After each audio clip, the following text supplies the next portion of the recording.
کروا لی، گناہوں کی مغفرت کروا لی اور بڑے گناہوں سے بچ گئے تو اللہ رب العالمین اس کے نام اعمال میں کوئی گناہ باقی نہیں رہے گا۔ شرط یہ ہے کہ ہمیں گناہ کبیرہ سے بچنا ہے۔ اب آئیے دیکھتے ہیں، ہم رمضان کو کاہلی میں گزارتے ہیں، رمضان میں اللہ کی عبادت نہیں کرتے ہیں، وہ ہمارے لیے کتنی خطرناک وعید ہے۔ اللہ کے رسول صلی اللہ علیہ وسلم ایک مرتبہ منبر پر چڑھ رہے تھے، 3 مرتبہ آپ نے آمین کہا۔ صحابہ کرام نے پوچھا، اللہ کے رسول صلی اللہ علیہ وسلم آپ نے آمین کیوں کہا؟ اللہ کے رسول نے وضاحت کی، میرے پاس جبرائیل امین آئے اور مجھے ان 3 مرتبہ میں سے ایک مرتبہ کہا کہ وہ شخص برباد ہو، اس شخص کی ناکات آلود ہو، وہ شخص برباد ہو جائے، وہ شخص تباہ ہو جائے جس نے رمضان المبارک کا مہینہ پا کر، جس نے رمضان المبارک کا مہینہ پا کر اس میں اپنی گناہوں کی مغفرت نہ کرائی ہو، اپنے گناہوں کی معافی نہ منگوائی ہو۔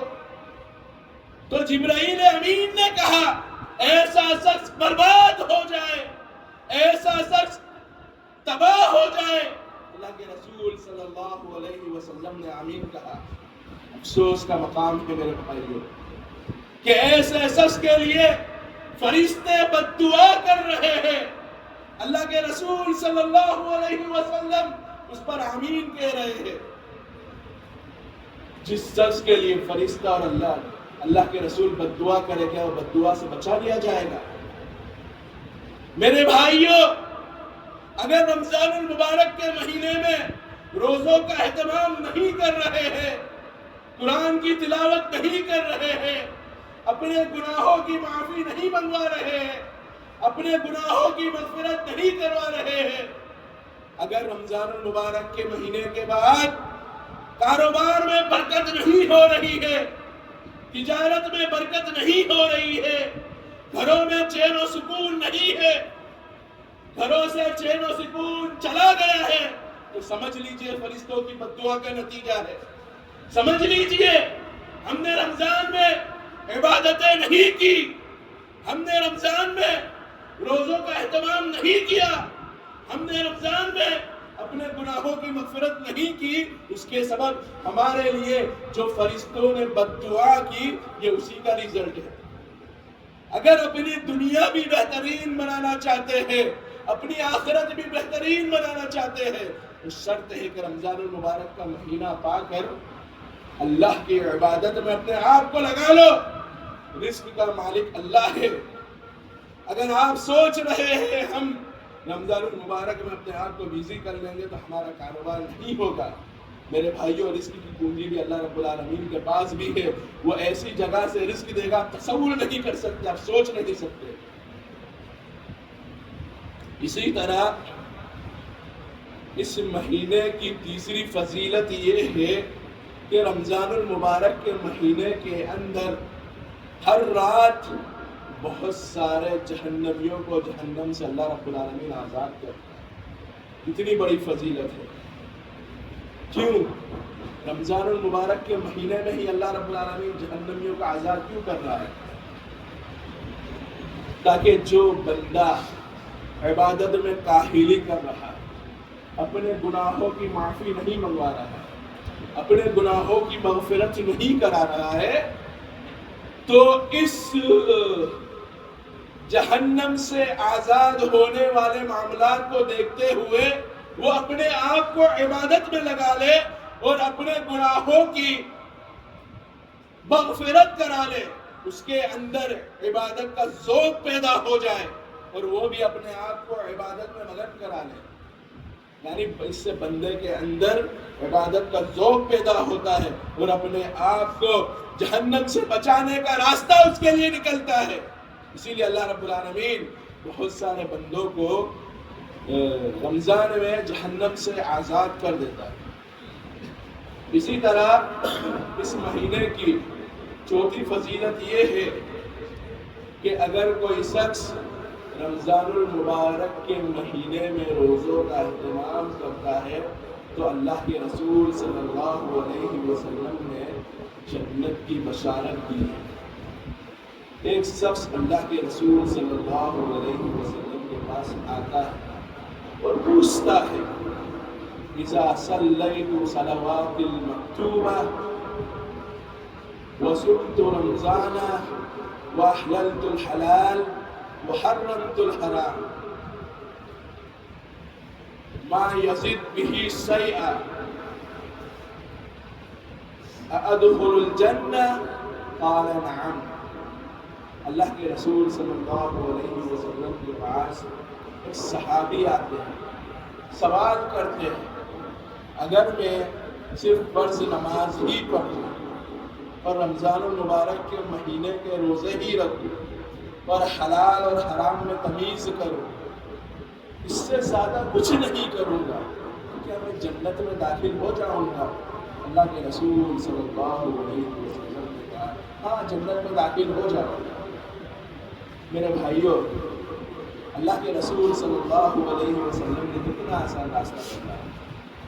صرف فرض نماز کا اگر انسان اہتمام کر رہا ہے، پنج وقتہ نمازیں پڑھ رہا ہے اور صرف رمضان المبارک کے مہینوں کے روزے ہی رکھ رہا ہے، نہ سوال کے روزے رکھ رہا ہے نہ اس کے علاوہ دوسرے روزے رکھ رہا ہے اور حلال اور حرام میں تمیز کر لے رہا ہے، تو اللہ کے رسول نے کہا جنت میں چلے جائیں۔ تو میرے بھائیوں، اگر ہم نماز کا اہتمام کر رہے ہیں اور رمضان المبارک کے مہینوں کے روزے رکھ رہے ہیں تو ہم بآسانی جنت میں چلے جائیں۔ شرط یہ ہے کہ وہ اعمال اللہ اور اس کے رسول نے جس طرح بتلائے ہو اسی طرح ہو، ان اعمال میں اپنی منمانی نہ ہو۔ حدیث میں جس طرح اللہ کے رسول صلی اللہ علیہ وسلم نے اعمال کو کرنے کا حکم دیا ہے ویسے ہی ہمیں اعمال کرنا ہے۔ اسی طرح ایک اور حدیث ہے جس کے راوی طلحہ بن عبید اللہ رضی اللہ تعالیٰ عنہ فرماتے ہیں کہ دو شخص اللہ کے رسول صلی اللہ علیہ وسلم کے پاس آئے اور دونوں نے اسلام قبول کیا۔ ایک شخص شہید ہو گیا اور دوسرا شخص اس کے 1 سال کے بعد انتقال کیا، وہ شہید نہیں ہوا۔ طلحہ بن عبید اللہ فرماتے ہیں میں خواب میں دیکھتا ہوں کہ جو شخص شہید ہوا ہے وہ پہلے جنت میں نہیں جا رہا ہے، جبکہ شہید کی فضیلت زیادہ ہے۔ جنت میں پہلے وہ شخص گیا جس کا انتقال ہوا ہے، جو عام موت مرا ہے۔ اللہ کے رسول صلی اللہ علیہ وسلم سے اس خواب کا تذکرہ اللہ کے رسول صلی اللہ علیہ وسلم کے سامنے کیا تو آپ نے فرمایا کیا تم نے دیکھا نہیں اس شخص نے اس سے 1 سال زیادہ عمر پائی اور اس کے اندر رمضان المبارک کا مہینہ آیا۔ اس حدیث سے ہمیں کیا معلوم ہوا کہ 1 سال زیادہ عمر پانا اور اس کے اندر رمضان المبارک کو پا کر اس میں اللہ کی عبادت کرنا، اللہ کی بندگی کرنا اور اپنے گناہوں کی مغفرت کرانا جنت میں جانے میں سبقت کا معاملہ کرتا ہے۔ یعنی انسان جتنی زیادہ عمر پاتا ہے اور اس کے اندر رمضان المبارک کا مہینہ آتا ہے اور وہ اس میں عبادت کرتا ہے، بندگی کرتا ہے، اپنے گناہوں کی مغفرت کرواتا ہے تو اللہ رب العالمین اس کے لیے جنت میں جانے کا راستہ آسان کر دیتا ہے۔ کتنی بڑی فضیلت ہے رمضان المبارک کے مہینے میں عبادت کرنے کی فضیلت شہید کے مرتبے سے بھی زیادہ ہے میرے بھائیوں، کہ شہید سے پہلے رمضان المبارک میں عبادت کرنے کی وجہ سے پہلے جنت میں داخل ہو۔ کیوں اللہ رب العالمین رمضان المبارک میں اگر بندہ عبادت کرتا ہے تو اور دنوں کے مقابلے زیادہ اجر دیتا ہے۔ اگر آپ نماز پڑھ رہے ہیں ایک وقت کی بہت زیادہ اجر ملتا ہے، روزہ رکھ رہے ہیں اور مہینوں کے روزوں کے مقابلے رمضان المبارک کے مہینے میں بہت زیادہ اجر سے نوازے جاتے ہیں الحمدللہ اللہ کے فضل و کرم سے۔ اسی طرح رمضان المبارک کا مہینہ ہماری تربیت کرتا ہے، ہمیں ہمارے اخلاق کو بھی مضبوط کرتا ہے، ہمارے ایمان کو بھی مضبوط کرتا ہے، اور ہمارے اندر مدد کا جذبہ بڑھا دیتا ہے، ہمدردی کا جذبہ بڑھا دیتا ہے۔ آئیے ہم روزے کی فرضیت سے اس کو سمجھتے ہیں، جیسا کہ اللہ رب العالمین اپنے کلام مجید میں فرماتا ہے، یا ایھا الذین آمنوا کتب علیکم الصیام کما کتب علی الذین من قبلکم لعلکم تتقون۔ اللہ رب العالمین فرماتا ہے، اے ایمان والو، تم پر روزوں کو فرض کیا گیا ہے جیسا کہ پہلی امت پر روزے فرض کیے گئے، لعلکم تتقون، تاکہ تم پرہیزگار بندے بن جاؤ، متقی بن جاؤ، اللہ سے ڈرنے والے بن جاؤ۔ اس آیت سے پہلی چیز ہمیں یہ معلوم ہوئی کہ روزہ ہم پر فرض ہے، بغیر عذر شرعی اگر جو شخص روزہ چھوڑتا ہے اسے کل قیامت کے دن دردناک عذاب دیا جائے گا۔ اگر انسان یہ کہہ کر روزہ چھوڑتا ہے کہ اگر میں روزہ رکھوں گا کاروبار نہیں کر سکتا تو یہ اس کا اجر قابل قبول نہیں ہے، اگر میں روزہ رکھوں گا میرے بیوی بچے بھوکے مر جائیں گے، یہ اجر قابل قبول نہیں ہے۔ تاریخ کا مطالعہ کریں گے، صحابہ کرام نے روزہ رکھ کر جنگیں کی ہے، روزہ رکھ کر اسلام کی حفاظت کے لیے، اسلام کی سلامتی کے لیے جنگیں کی ہے۔ آج ہمارے یہاں اے سی کی فیسلٹی ہے، آج ہمارے یہاں فین کی فیسلٹی ہے، لیکن وہ وقت ایسا تھا نہ فین کی فیسلٹی تھی نہ اے سی کی فیسلٹی تھی۔ گرمی کا عالم اگر آپ کو جاننا ہے، گرمی کی شدت اگر آپ کو جاننا ہے تو سعودی مکہ مدینہ کا ایک بار سفر کر لیجئے، آپ کو احساس ہو جائے گا کہ کتنی خطرناک گرمی ہوتی ہے۔ ان گرمی کے اندر صحابہ کرام بغیر فین کے، بغیر اے سی کے روزے رکھتے تھے، اور روزے کی حالت میں کفار کے ساتھ جنگ بھی کرتے تھے۔ اور آج ہم معمولی سی کاروبار کے بہانہ بنا کر روزہ نہیں رکھتے، تو آئیے کل کا اس کے لیے اللہ رب العالمین نے آخرت میں دردناک عذاب کے ساتھ کیا۔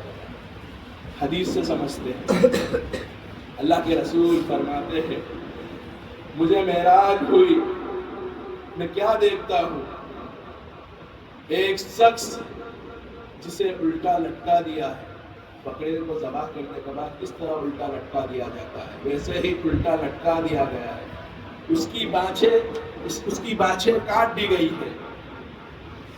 میں نے جبرائیل امین سے پوچھا یہ کون شخص ہے؟ فرمایا یہ وہ شخص ہے جو دنیا میں جان بوجھ کر روزوں کو توڑ دیا کرتا تھا، جان بوجھ کر روزہ تو رکھتا تھا لیکن بغیر عذر شرعی کے روزے کو توڑ دیا کرتا تھا۔ میرے بھائیوں، جب روزہ توڑنا اتنا خطرناک گناہ ہے، جب روزے کو توڑنا اتنا دردناک عذاب ہے، اب ذرا اندازہ لگائیے جو شخص بالکل ہی روزہ نہیں رکھ رہا ہے، جو شخص روزوں کا اہتمام نہیں کر رہا ہے، اس کا حشر کیا ہوگا کل قیامت کے دن، اس کی حالت کیا ہوگی اللہ رب العالمین کے ہاتھ میں۔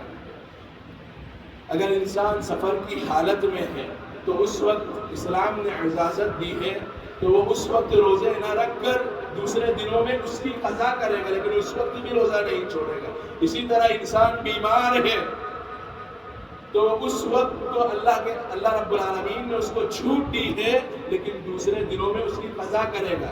اسی طرح ایک انسان ہے بالکل کمزور ہے، بدن کے اندر طاقت نہیں ہے، عمر بہت زیادہ ہو گئی ہے، تو ایسے شخص کو اللہ رب العالمین نے مہلت دی ہے، وہ روزہ نہ رکھ کر کسی کو کھانا کھلا دے گا۔ 30 دن کے اندر 30 مرتبہ ایک آدمی کو پیٹ بھر کر کھانا کھلا دے گا، وہ اس کے لیے کافی ہو جائے گا۔ اسلام نے یہ اجازت دی ہے۔ آخر میں اللہ رب العالمین سے دعا کرتا ہوں کہ اللہ رب العالمین ہمیں رمضان المبارک کے اندر عبادت کی توفیق دے، ہمیں رمضان المبارک کے اندر اپنے گناہوں کی مغفرت کرانے کی توفیق دے۔ اللہ رب العالمین ہمیں رمضان المبارک کے مہینے تک پہنچا دے اور اس میں خوب عبادت کی توفیق دے۔ آمین ثم آمین، وآخر دعوانا الحمد للہ رب العالمین۔